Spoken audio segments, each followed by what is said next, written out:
comme vous savez, nous œuvrons pour trouver un consensus autour de la question de la réforme du processus électoral.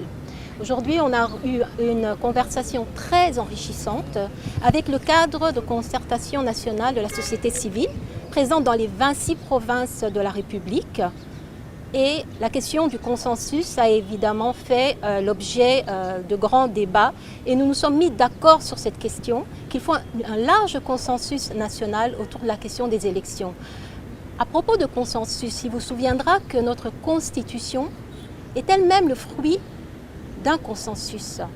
Mais comment expliquons-nous qu'après 3 cycles électoraux, qui pourtant avaient comme objet de cimenter notre démocratie, nous nous retrouvons aujourd'hui, élection après élection, avec des contestations qui nous amènent à des violences pré- et post-électorales qui sont sans nom? Comment pouvons-nous redonner confiance à cette population qui se sent aujourd'hui perdue, abandonnée, désarticulée par rapport à une classe politique et sociale qui ne s'occupe plus de ses aspirations profondes et qui pourtant est censée la représenter? Alors oui, il faut se ressaisir, il faut ce consensus. Les lois électorales sont des lois d'arbitrage. Elles sont la volonté de l'expression populaire. Et nous ne pouvons pas abandonner cette population qui a besoin de redevabilité, qui a besoin de développement inclusif. Mais sans paix, il n'y aura pas de développement. Et sans élection de qualité, il n'y aura pas de paix, il n'y aura pas de stabilité. Or, nous devons aller de l'avant. Pour ceux qui disent qu'il faut discuter autour de questions, de dialogue, qui sont dans des polémiques qu'on pourrait qualifier de périphériques, stériles et nombrilistes, nous voulons leur répondre que vous savez, la population en a assez. La population a assez d'être prise en otage par un groupuscule qui, carrément, ont pris le mode d'accès au pouvoir en otage. Maintenant, ressaisissons-nous. Vous savez, on ne changera pas le Congo à notre place. C'est ensemble, nous, les fils, les filles de ce pays, qui allons pouvoir, dans un même navire, arriver à bon port. Alors oui, le consensus est essentiel pour justement se permettre d'arriver là où nous voulons cheminer ensemble, c'est-à-dire vers plus de paix, vers plus de redistribution de richesses dans un pays, rappelons-le, où le Congolais moyen touche moins de 2 $ par jour.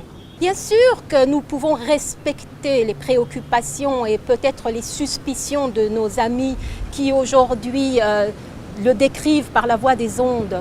La question n'est pas tellement de savoir ce que l'un ou l'autre pense. Notre démarche est impersonnelle. Bien au contraire, qu'ils viennent à notre rencontre, nous sommes prêts à aller à leur rencontre pour leur expliquer cette démarche citoyenne. Nous sommes ici dans un engagement citoyen.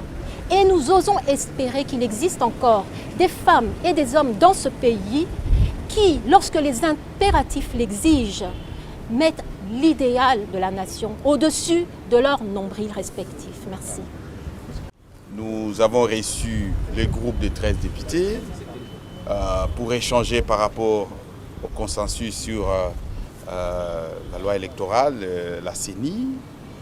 Eh bien, je pense que tous les acteurs qui avons été présents, nous avons salué l'initiative parce que d'après tout, la proposition de la loi qui l'examine, ce sont les députés. Et je crois que c'est des bons droits. Nous allons accompagner cette initiative pour que, à l'interne même, au sein de l'Assemblée nationale, ils puissent influencer les autres députés afin qu'ils puissent soutenir la démarche et que cette fois-là, nous puissions nous doter d'une CENI indépendante et neutre. La loi électorale, évidemment, lorsque nous avons des élections qui n'ont pas satisfait, elle accouche, n'est-ce pas, des institutions aussi instables. Raison pour laquelle nous devons agir ensemble et nous venons de nous convenir d'un cahier des charges, plutôt une feuille de route commune que nous allons étoffer pour voir comment est-ce que nous allons accompagner leur action au sein de l'Assemblée nationale, de manière à ce que la proposition qui a déjà été avancée puisse être analysée et puisse être voté au niveau de l'Assemblée dans la plus grande satisfaction de la population d'abord. Voilà ce que nous avons échangé avec les députés.